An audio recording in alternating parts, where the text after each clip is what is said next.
नमस्कार दोस्तों, आप सभी का एक बार फिर से स्वागत है हमारे चैनल भक्ति सागर 105 में। पुराने समय में मनोहर नगर में एक ब्राह्मण रहता था जो दुर्गा माता का परम भक्त था। उसकी सभी सद्गुणों से परिपूर्ण एक कन्या थी जिसका नाम सुमति था। वह अपनी सहेलियों के साथ खेलती कूदती इस प्रकार बढ़ने लगी जैसे चंद्रमा की किरणें बढ़ती हैं। उसके पिता हर दिन माँ दुर्गा की पूजा करके हवन किया करते थे और उस समय वह भी अपने पिता के साथ पूजा करती थी। एक दिन सुमति अपनी सहेलियों के साथ खेल में लग गई और माँ के पूजन में उपस्थित नहीं हो पाई। उसके पिता को अपनी पुत्री की ऐसी लापरवाही देखकर बहुत क्रोध आया और उन्होंने अपनी पुत्री से कहा कि हे पुत्री, आज तुमने दुर्गा माँ की पूजा नहीं की, इसलिए मैं किसी कुष्ठ रोगी या दरिद्र के साथ तेरा विवाह करूँगा। अपने पिता के वचन सुनकर सुमति दुखी हो गई और उसने अपने पिता से कहा, पिताश्री, मैं आपकी ही पुत्री हूँ और हर तरह से आपके ही अधीन हूँ।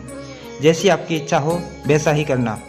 आप मेरा विवाह चाहे किसी के साथ कर दो, पर मेरे भाग्य में जो लिखा है वही होगा। मेरा अटल विश्वास है कि हम जैसा कर्म करते हैं उसी के अनुसार हमें फल मिलता है, क्योंकि कर्म करना मनुष्य के हाथ में है और फल देना ईश्वर के हाथ में है।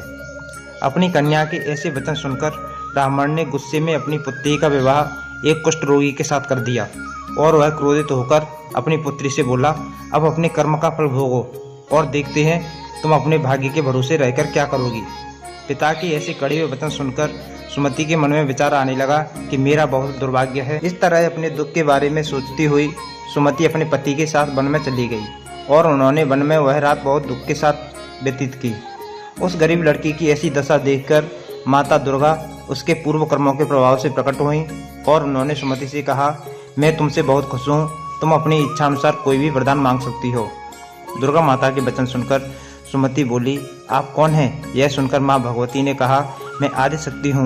मैं प्रसन्न होने पर प्राणियों के दुख दूर कर देती हूँ और उनको सुख प्रदान करती हूँ।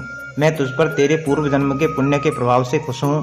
तुम्हारे पूर्व जन्म में तुम एक भील की पत्नी थी और बहुत ही पवित्र औरत थी। एक दिन तुम्हारे पति निषाद ने चोरी के अपराध में तुम दोनों को सिपाहियों ने पकड़कर जेल में बंद कर दिया। उन लोगों ने तुम दोनों को न भोजन दिया न पानी। इस प्रकार नवरात्रि के दिनों में न तो तुमने कुछ खाया और न जल पिया। इस प्रकार 9 दिनों तक नवरात्रि का व्रत हो गया। हे ब्रह्माणी, उन दिनों में जो व्रत हुआ उसी व्रत के प्रभाव से प्रसन्न होकर मैं तुम्हें वरदान देती हूँ। तुम्हारी जो इच्छा हो मांग लो। इस प्रकार माँ भगवती के वचन सुनकर सुमति बोली, अगर आप मुझ पर प्रसन्न हैं तो मैं आपको प्रणाम करती हूँ। अगर आप वास्तव में प्रसन्न हैं तो मेरे पति का कोढ़ ठीक कर दीजिए। देवी ने कहा, उन दिनों जो व्रत तुमने किया था उसका एक दिन का पुण्य पति का कोढ़ दूर करने के लिए अर्पण कर दो। उस पुण्य के प्रभाव से तेरे पति का कोढ़ दूर हो जाएगा। ऐसे वचन सुनकर सुमति बहुत प्रसन्न हुई। उसका पति निरोग होकर बहुत ही सुंदर और कांतिमान हो गया।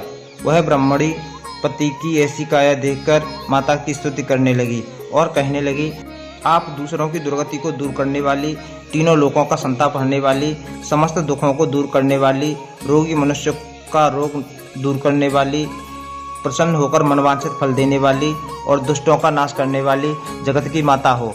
मुझ निरपराध अबला को मेरे पिता ने एक कुष्ठ रोगी मनुष्य के साथ विवाह करके घर से निकाल दिया था। पिता के तिरस्कार से मैं वन वन घूम रही हूँ और अब आपने मेरा उद्धार किया है। हे माँ, मैं आपको प्रणाम करती हूँ, आप मेरी रक्षा करना। सुमति की प्रार्थना सुनकर माँ भगवती खुश हुई। उन्होंने उसे अति बुद्धिमान, धनवान, कीर्तिवान और जितेंद्रिय पुत्र शीघ्र उत्पन्न होने का वरदान दिया। तो इस प्रकार माँ भगवती ने सुमति पर कृपा की। जैसी माता ने सुमति पर कृपा की वैसी सबके ऊपर करें। जय माँ दुर्गा।